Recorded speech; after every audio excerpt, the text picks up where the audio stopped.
सत साहिब बंदी छोड़ सतगुरु रामपाल जी भगवान की जय हो।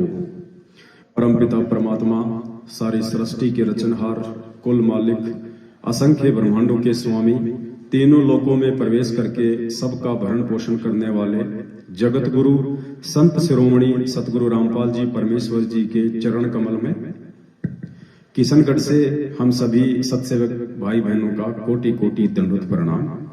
और वीडियो देख रहे देश विदेश के आप सभी भाई बहनों को हमारी तरफ से प्यार भरा सत साहिब। पुण्यात्माओं, एक विशेष संदेश जो आप सभी भाई बहनों तक पहुंचाना आज अति आवश्यक है, अनिवार्य है। इस संदेश को थोड़ा ध्यान से सुनिए और परमपिता परमेश्वर जी के आशीर्वाद से जितना हो सके उतना आप अपने भाई बहनों तक पहुंचाने का भी प्रयास करें। जैसा कि पूज्य गुरुदेव सतगुरु रामपाल जी भगवान के आशीर्वाद से दिनांक 17, 18, 19 मार्च 2022 को राजस्थान के अजमेर जिले में जयपुर अजमेर हाईवे पे जो किशनगढ़ है वहां पे साध संगति का कार्यक्रम था। लेकिन जैसा कि हम सबको पता है पुण्यात्माओं, हम यहाँ पे किसके लोक में रह रहे हैं? ये काल भगवान का लोक है जो सच्चाई से बेहद नफरत करता है, सच्चे लोगों से नफरत करता है। हम उसके लोक में हैं और परमात्मा ने कहा है कि यहां न्याय नाम की कोई चीज नहीं है। कहते हैं यहां न्याय नाम की कोई चीज नहीं है। परमेश्वर ने अपने शब्द में बताया कि निरंजन धन तेरा दरबार, यहां तनिक ना न्याय विचार, झूठों को तो साचा बतावे और साचों का एतबार, निरंजन धन तेरा दरबार। पुण्यात्माओं, ये धर्म और अधर्म के बीच लड़ाई है, परमात्मा और काल भगवान के बीच लड़ाई है, ज्ञान और अज्ञान के बीच लड़ाई है। और ये लड़ाई पिछले 27 वर्षों से हमारे पूज्य गुरुदेव भगवान लड़ रहे हैं। और 18 नवंबर 2014 बरवाला कांड के बाद से जब से हम इस सच्चाई से परिचित हुए हैं, परमेश्वर के आशीर्वाद से सत्सेवक लड़ रहे हैं। बाधाएं आएंगी, परेशानियां आएंगी, संकट आएंगे, क्योंकि सत्य की राह पे चलने वाले को जीत अवश्य मिलती है, 100% मिलती है। लेकिन उस जीत को प्राप्त करने से पहले जिन बाधाओं का, जिन संघर्षों का उसे सामना करना पड़ता है वो भी सर्वविदित है। आज ऐसी ही एक घटना यहां किशनगढ़ में घटी।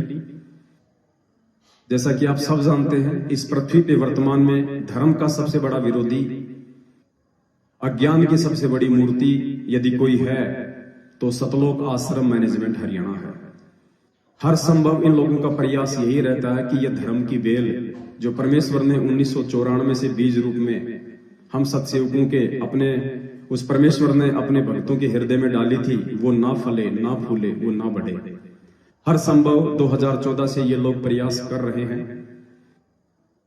और आज इनके उसी कुप्रयास के चलते आज दिन में लगभग 12 बजे के आसपास भगत रामदेव दास जी हैं, इनके पास में फोन आया किशनगढ़ डिप्टी ऑफिस से। तो दास पवन दास, भगत रामदेव जी और विश्राम जी, जिनके नंबर किशनगढ़ साध संगति के एड्रेस के लिए पैम्पलेट में दिए गए थे, उनको डिप्टी ऑफिस में बुलाया गया।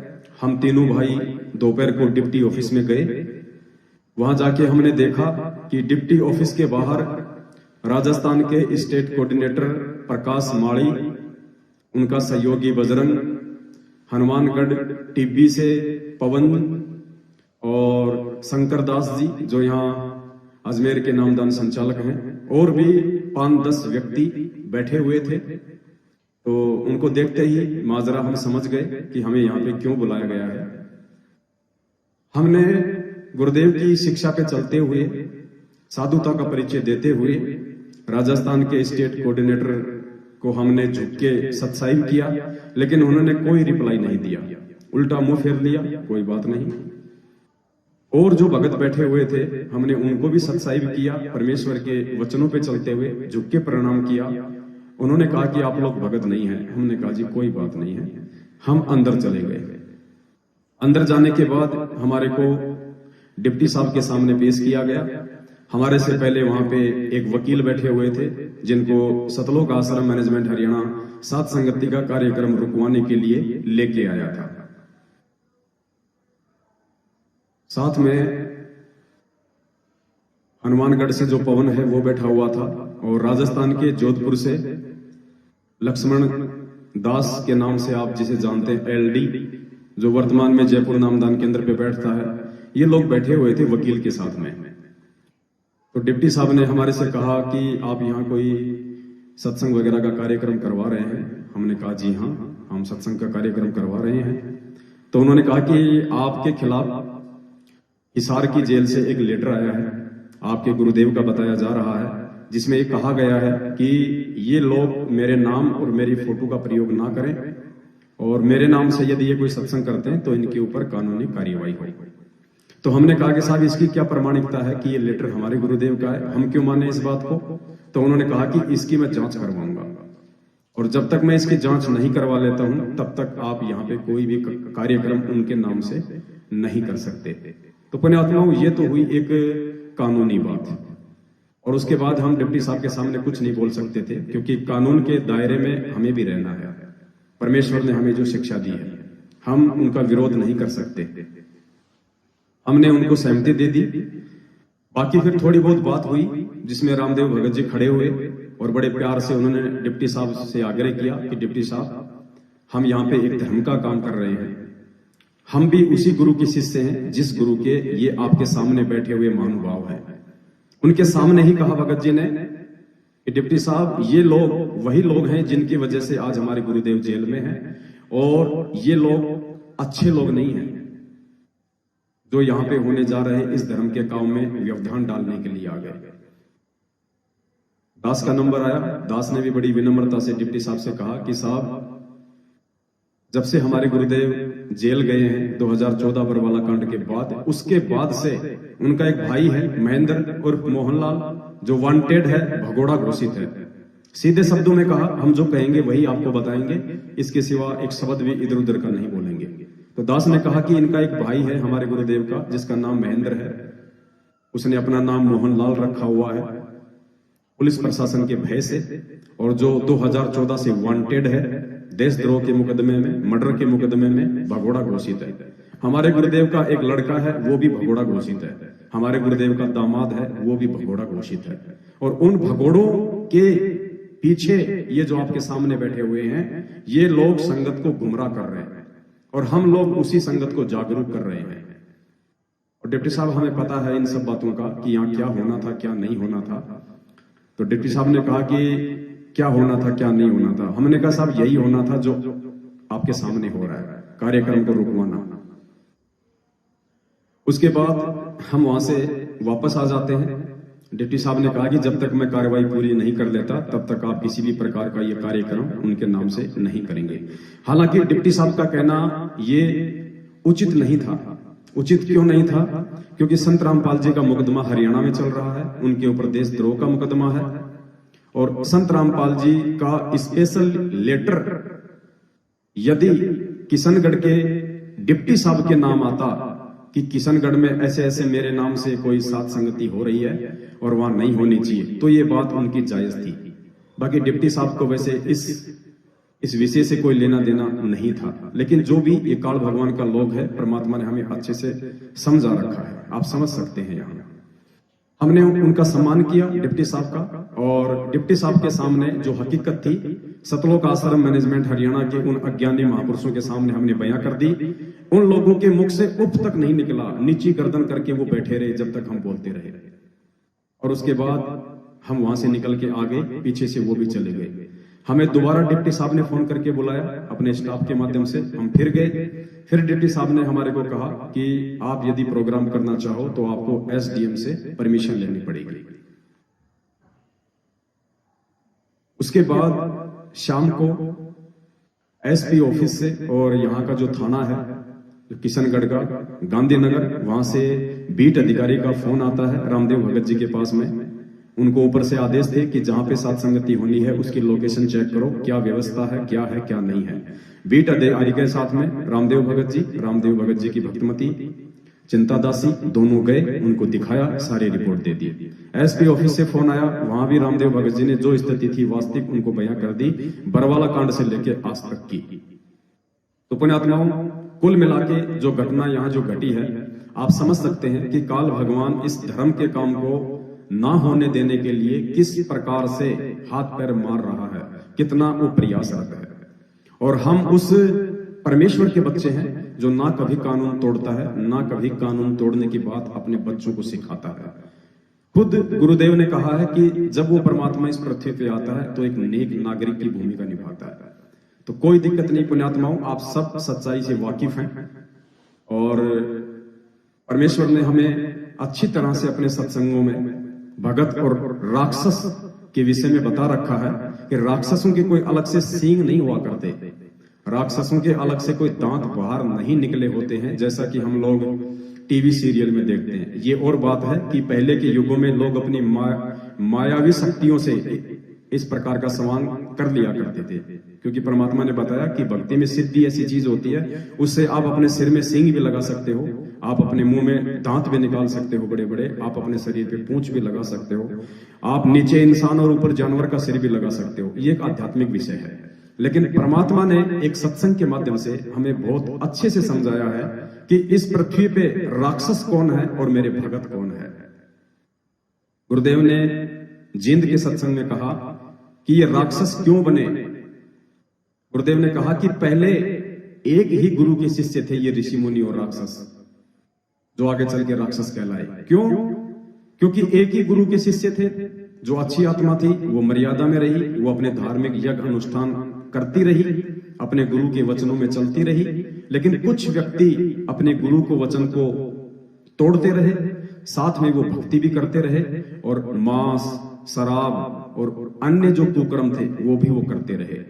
तो परमेश्वर ने बताया कि भक्ति करने से उनमें शक्ति आती चली गई और कुकर्म करने के चलते उनमें दुर्बुद्धि आनी शुरू हो गई, जिसके चलते उन्होंने अपने ही उन गुरु भाइयों की यज्ञों को विध्वंस करना शुरू कर दिया। वो ऋषि मुनि जो पहले उन्हीं के गुरु भाई थे, जब वो कोई धार्मिक यज्ञ अनुष्ठान करते थे तो वो लोग जो मर्यादा तोड़ के राक्षस की उपाधि प्राप्त कर चुके थे, वो लोग उनके अनुष्ठानों को विफल करने के लिए हर संभव प्रयास करते थे, उनको खंडित करते थे। तो गुरुदेव ने कहा कि वही एक ही गुरु के शिष्य आगे चल के जो मर्यादा में नहीं रहे वो राक्षस कहलाए।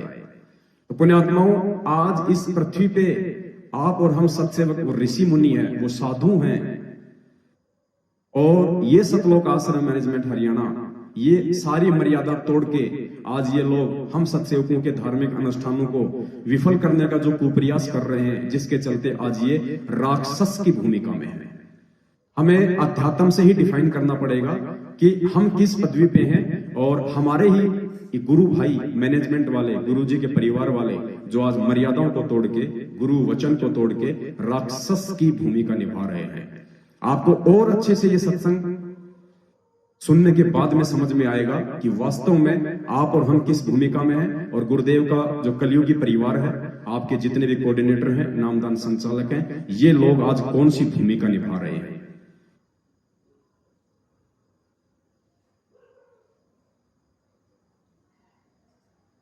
महल का भेद मैरमी को कहना, जो असली वस्तु है किसी एक आध कोई जो आपका खास मैरमी से सारे हो जाओ उनको बताना।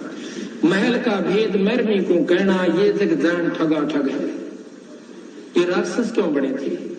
एक गुरु से नाम लिया, साधना दोनों ने कर ली, जो गुरु की फटकार को नहीं उठ सके वो विमुख होकर के राक्षस रूप में आ गए, उनकी निंदा शुरू कर दी और उनके भक्तों के साथ द्वेष करना शुरू कर दिया। सिद्धियां दोनों में हो गई थी भक्ति से। राक्षसों में ऐसी सिद्धि बताते हैं, आकाश मुड़ जाया करके वहां से बाण छोड़ दिया करते थे, आग लगा दिया करते थे। लेकिन प्रभाई राक्षस जब तक गुरु पद मर्यादा से विमुख हो जाते हैं, मनमुखी जीव पार नहीं होते। तो इसी प्रकार सतगुरु महाराज कहते हैं, धर्मदास तो लाख दुहाई और ये सार शब्द कहीं बाहर नहीं जाए। आम व्यक्ति को नहीं बताना कि ये राक्षस रूप में आ जाओगे, क्योंकि काल गेल रहे से। यहाँ तक प्रमाण दिया कबीर साहब ने कि कमाल नाम का जो लड़का जीवित किया था, और उसको नाम बता दिया, सतनाम तक उसको दिया, सार नाम तक दे दिया, पर सार शब्द नहीं दिया। आखिर में वही विमुख हुआ और सतगुरु का दुश्मन हुआ। वो कमाल नाम का पुत्र भी जो सतगुरु के साथ और सेवा किया करता था दिन रात, आखिर में वो काल का एजेंट सिद्ध हुआ। पुरी साहब ने बताया धर्मदास को कि धर्मदास वो कमाल भी एक काल दूत में हमारे साथ आया था। तो यहाँ पर महाराज कहते हैं कि खोखापुर के काग मिले दिन दोई रे, अरबों में कोई हंस हमारा होई रे। ये खोखापुर इस काल के जीव हैं, 2 दिन हमारे साथ लगेंगे, 4 काम से हो जाएंगे तो वाह वाह ना होंगे तो कुएं में पड़ोगे। तो इसी प्रकार वो खोखापुर के काग मिले दिन दोई रे, अरबों में कोई हंस हमारा होई रे। तो यहाँ पर भी छोड़ कहते हैं करुणा रमन आदि अंत सब नहीं निवासा, तब नहीं दूसरे हते हवासा, तो 3 राम राजा कह दीना, और सकल जीव आपन कर लेना। 3 नाम, सतनाम जो आपको बता रखा है सांस का सुगंध, उसके बाद सार नाम, ये तीनों नाम राजा को दे दिए थे। तो पुण्यात्माओं, आपने परमपिता परमेश्वर जी के श्रीमुख कमल से भगत और राक्षस के विषय में समझ लिया होगा और आपको अच्छे से पता चल गया होगा कि आज इस पृथ्वी पे काल के दूत बनके राक्षस की भूमिका आपके अपने वो गुरु भाई निभा रहे हैं जो गुरु वचन को तोड़ के जो है आज सतलोक आश्रम मैनेजमेंट हरियाणा के नाम से जाने जाते हैं, आपके कोऑर्डिनेटर और नामदान संचालक के नाम से जाने जाते हैं।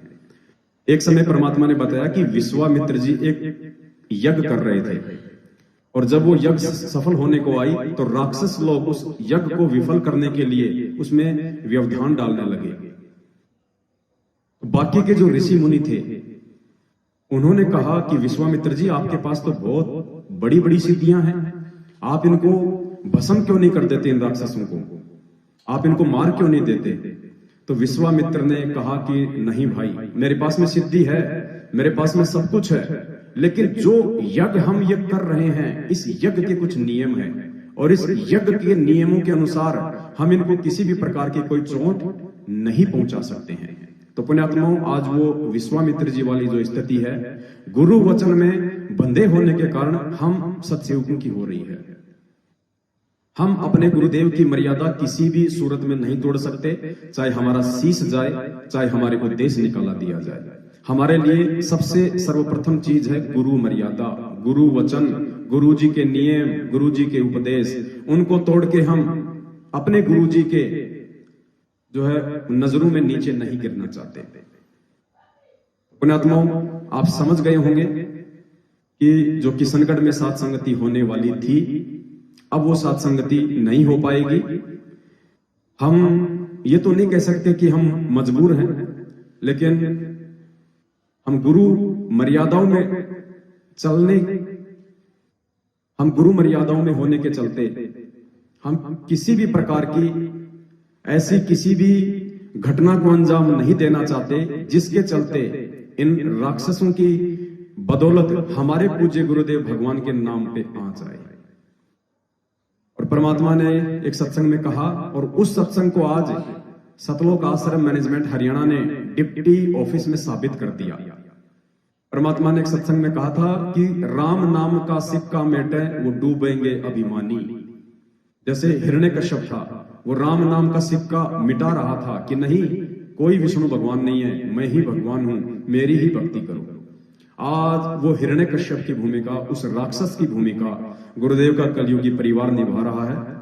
और यहाँ आज डिप्टी ऑफिस में जो आए थे राजस्थान के बड़े बड़े जो पदाधिकारी सतलोक आश्रम मैनेजमेंट हरियाणा के, वो निभा रहे हैं। उन्होंने क्या कहा सुन के आपको ताज्जुब होगा। उन्होंने डिप्टी साहब को जो लिख के दिया था चिट्ठा, उसमें क्या लिखा था कि हमारे गुरुदेव का नाम ये लोग प्रयोग ना करें, ये लोग हमारे गुरुजी का नाम ना लें, हमारे गुरुजी का नाम प्रयोग ना करें। इन्होंने कहा कि संत रामपाल जी की फोटो ना लगाएं और ना ही ये उनका किसी भी प्रकार का कोई नाम प्रयोग करें। जैसे कि संत रामपाल जी का नाम और उनकी फोटो इनके बाप दादाओं की पर्सनल जो है जागीर है, इन्होंने रजिस्टर करवा रखा है कि संत रामपाल जी तो हमारे जो है वो घर की खेती है। तो आज वो कहानी इन लोगों ने डिप्टी ऑफिस में चरितार्थ कर दी, ये कहते हुए कि ये लोग जो सत्सेवक हैं, जो साथ संगतियां करते हैं, ये संत रामपाल जी का नाम और फोटो का प्रयोग ना करें, अर्थात राम नाम का सिक्का मेटे वो डूबेंगे अभिमानी। आने वाले समय में इनके जो कुक्रम है उस आधार से परमेश्वर इनको क्या सजा देंगे वो तो सर्वविदित है। हम उस सजा के विषय में जिक्र करके अपनी जुबान को जो है वो गंदी नहीं करना चाहते, लेकिन इतना अवश्य कहेंगे कि आने वाले समय में लोग रावण और कंस को भूल जाएंगे, गुरुदेव के भाई को और गुरुदेव के परिवार को, और इन हर स्टेट के कोऑर्डिनेटर को जरूर याद रखेंगे, क्योंकि ये लोग आने वाले समय में जो भगत समाज परमात्मा तैयार करेगा उस समय कंस और रावण की तरह एक रोल के रूप में, एक एग्जाम्पल के रूप में रहेंगे ये लोग। तो आप सभी भाई बहन समझदार हैं, हम परमेश्वर के मर्यादित भगत हैं, हम किसी भी प्रकार के नियम और कायदे कानून को नहीं तोड़ सकते हैं, इससे हमारे परमात्मा भी रुष्ट होते हैं। तो आप जितने भी भाई बहन जो किशनगढ़ की साथ संगति में आने वाले थे, आप सभी से हम हाथ जोड़ के ये विनम्र विनती करते हैं, प्रार्थना करते हैं। हमें पता है पुण्यात्माओं आपके दिल पे क्या बीत रही होगी, क्योंकि जितनी खुशी आप लोगों को साथ संगति के विषय में सुन के हुई होगी, शायद उससे ज्यादा दुख आपकी आत्मा रोएगी ये शब्द सुनते हुए कि हमारे को किशनगढ़ की साथ संगति में जाने का मौका नहीं मिल रहा है, परमपिता परमेश्वर जी की महिमा का गुणगान करने का सौभाग्य हमें प्राप्त नहीं हो पा रहा है, हम उस परमेश्वर के वहां जाके शब्द नहीं गा पाएंगे। तो दास समझ सकता है इस बात को, हम सबकी आत्मा रो रही है और मालिक को भी पता है इस बात का कि क्या हो रहा है वहां पे। तो हम आपसे विनती करेंगे पुण्यात्माओं, हमें किसी को कुछ भी जो है वो भला बुरा नहीं कहना है, कोई बात नहीं, ये हमारी परीक्षा है। राक्षसों का काम हमेशा साधु संतों की यज्ञों में विघ्न डालने का ही रहा है। राक्षस कभी भी साधु संत वाले काम नहीं कर सकते, लेकिन हमारे लिए परमात्मा का विधान है कि संत ना छोड़े संतता, चाहे कोटिक मिले असंत। परमात्मा ने उदाहरण दिया कि एक नदी में एक साधु नहा रहा था, बाहर उसका शिष्य बैठा हुआ था। साधु को एक डूबता हुआ जो है बिच्छू दिखाई दिया, और परमात्मा कहते हैं कि दया बिना दरवेश का साई। साधु ने उस बिच्छू की जान बचाने के लिए उसको बाहर फेंकना चाहा, तो बिच्छू ने अपने स्वभाववश उसको काटा, उसको डंक मारा। साधु ने फिर प्रयास किया, फिर डंक मारा, 4-5 बार ऐसा हुआ। बाहर बैठे शिष्य ने कहा कि गुरुदेव क्यों आप इस दुष्ट की जान बचाना चाहते हो? तो साधु ने कहा कि बेटा, जब ये दुष्ट अपनी दुष्टता छोड़ने को तैयार नहीं है, तो हम संत अपनी संतता को क्यों छोड़ें? हम भगत अपने उस भगतपणे को क्यों छोड़ें? हम साधु अपनी साधुता को क्यों छोड़ें? तो पुण्यात्माओं, हमने तो अपने परमपिता परमेश्वर जी को खुश करना है, उनको प्रसन्न करना है। बेहद आपको ये सुन के बहुत ज्यादा आपकी आत्मा रोएगी, हमें पता है इस बात का, लेकिन ये हम सबकी परीक्षा है। और हाजिरी तो हमारी लग गई, हाजिरी तो हम सबकी लग गई, चाहे हम यहाँ ना पहुंचे ये और बात है, लेकिन हाजिरी परमात्मा ने हम सभी भाई बहनों के अपने चरणों में लगा दी है। तो आप जहां भी हैं वहां से आप जी वापस हो सकते हैं।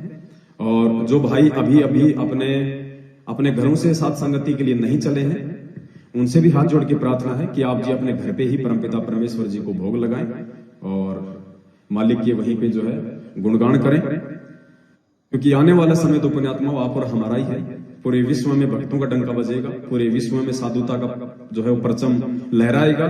ये राक्षस, ये दुष्ट प्रवृत्ति के लोग थोड़े समय के हैं, क्योंकि परमात्मा ने हमें सिखाया है कि बेटा ये पाप और पुण्य की लड़ाई है। गुरुदेव ने कहा कि बेटा मैं अपनी तरफ से किसी को भी दुर्शिष नहीं देता, मैं अपनी तरफ से किसी पे भी प्रहार नहीं करता, क्योंकि वो राक्षस भी मेरे बेटे हैं, तुम साधु भी मेरे बेटे हो। लेकिन मेरा एक विधान है कि राम किसी को मारे नहीं, और मारे तो हत्यारा राम, अपने आप ही मर जाएंगे ये कर कर खोटे काम। तो ये खोटे काम जो करने लग रहे हैं हमारे ही भूतपूर्व गुरु भाई, जो आज मर्यादा तोड़ के राक्षस की भूमिका में है, दिखते भले वो एक इंसान है। और इन लोगों को नहीं पता कि गुरुदेव ने कहा कि बेटा ये लड़ाई पाप और पुण्य की है, ये भक्ति पाप और पुण्य की है। जब तक जीव के पास में उसके पुण्य है, परमात्मा उसको हाथ भी नहीं लगता, चाहे वो कितने खोटे कर्म कर ले। तो पुण्यात्मा, हमें पता है कि आज किशनगढ़ की साथ संगति को रुकवा के इस धर्म की बेल को जो निरंतर आगे बढ़ रही है उसको रोकने का कोई प्रयास करके सतलोक आश्रम मैनेजमेंट हरियाणा ने अपनी बैटरी को कितना डिस्चार्ज जो है वो कर लिया है। और समय निकट है, आध्यात्मिक दृष्टि से ये अपने परिणाम स्वयं भोगेंगे और उस समय शायद इनको परमात्मा की तरफ से भी कोई माफी ना मिले। तो एक छोटा सा संदेश था। वैसे सारी तैयारियां हो चुकी थी परमपिता परमेश्वर जी के आशीर्वाद से, लाखों रुपए का सामान भी आ चुका था। और जैसा कि आज दिन में वीडियो डला था, भगत जी ने तकरीबन 1.5 क्विंटल के आसपास देसी घी में जो बूंदी राम है वो भी निकलवा के अपने भाई बहनों की सेवा के लिए तैयार कर ली थी। और नमकीन भी 20-25 किलो जो है निकलवाई जा चुकी थी और भी तैयारियां जो है वहां पे चल रही थी। लेकिन कोई बात नहीं, परमात्मा कहते हैं साधु भूखा भाव का धन का भूखा नाई। परमात्मा ने अपने सत्सेवक बच्चों के भाव देखने थे, वो परमात्मा ने देख लिए। मालिक ने हाजिरी लगानी थी, वो हमारी लग गई। लेकिन हम अंतिम समय तक साधुता का ही परिचय देंगे, चाहे हमारे साथ में हमारे ही गुरु भाई कितनी ही दुष्टता क्यों ना करें। तो आप सभी भाई बहनों से प्रार्थना है, आप भी साधुता का परिचय दें, आप भी एक नेक नागरिक होने का जो है परिचय दें। और फिलहाल जो किशनगढ़ की सात संगति जो 17, 18, 19 मार्च 2022 को होने जा रही थी, वो इन उक्त कारणों की वजह से जो आपके सामने अभी रखे गए हैं, वो हम उसको जो है उस समय के लिए आगे करते हैं। और जब परमात्मा हमें फिर से मौका देंगे, कभी अगले महीने या उससे अगले महीने, उस समय फिर से आपको सूचित किया जाएगा। तो अभी आप सभी भाई बहन अपने अपने घर पे ही परमपिता परमेश्वर को भोग लगाएं, परमपिता परमेश्वर का जो है गुणगान करें। आगे आपको रामदेव भगत जी 2 शब्द कहेंगे। सत्साहे पुण्यात्माओं, मैं रामदेव दास बहुत उमंग और उल्लास के साथ पिछली दीपावली को किशनगढ़ की सात संगति मालिक के श्री चरणों में वंदन करके स्वीकृत करवाई थी। और जितने भी भगत भाई मेरे पास यहाँ आए हैं, सबने मिलजुल के सात संगति की हम जोर शोर से तैयारी कर रहे थे। लगभग सारी तैयारियां हो गई थी। 16 तारीख को पंडाल तैयार होता, सब बुकिंग हो गया था सामान। लेकिन मैं मेरे मुख से उनके लिए कुछ नहीं बोलूंगा, आप सब समझदार हैं। जो भी उन्होंने ये जो कैंसिल करवाने के लिए जो उनमें एक कुबुद्धि उत्पन्न हुई है, उसका उन्होंने जो अंजाम दिया है वो अच्छा नहीं है। मानव समाज में भी ऐसा नहीं होता है जहां आध्यात्मिक में हो रहा है। मनुष्य भी आज हमारा कोई जगत विरोधी नहीं है। हमारे पड़ोसी भी जो मालिक की शरण में नहीं है, वो भी बहुत उल्लास में थे। हम भी साथ संगति में जाएंगे, हो सकता है कि हम आपके ज्ञान को सुनकर मालिक की शरण में आ जाएं। उनको भी कल अगर मैसेज मिलेगा तो बहुत ठेस पहुंचेगी। लेकिन हमारी भगत भाई आज देखो किस प्रकार से विरोध कर रहे हैं। मैंने थानेदार जी साहब से एक अनुरोध किया था, मैं कि थानेदार साहब, जो मेरे भगत भाई घर छोड़ करके रास्ता तय कर रहे हैं, क्या उनको मैं भोजन भंडारा घर पे दे सकता हूं? थानेदार जी से सहज से स्वीकार किया, आप दे सकते हैं।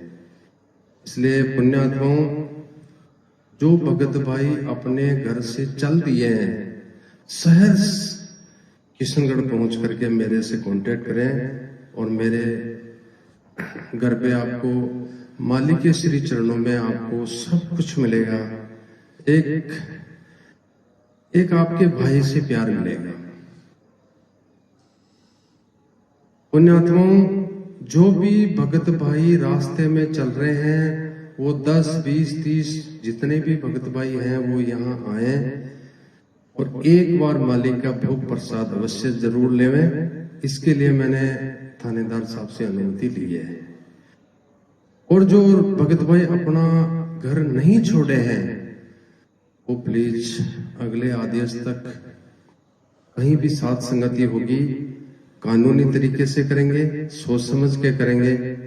तब तक आप अगली साथ संगति का इंतजार करें। मेरी जिंदगी में आज पहली बार इतना दुख हुआ है जितना कभी नहीं हुआ होगा। क्योंकि मेरे बिंद के जो यहाँ परिवार में जो मेरे भाई हैं उससे भी प्यारे आप हो। पुण्यात्माओं, मैं आपको कैसे बयां करूं कि आप साथ संगति कैंसिल करके आप पे क्या बीतेगी जिस प्रकार मेरे में आज हो रहा है। आगे आप सब समझदार हैं। मेरी तरफ से सत साहिब बंदी छोड़ सतगुरु रामपाल जी भगवान की जय। सत साहिब।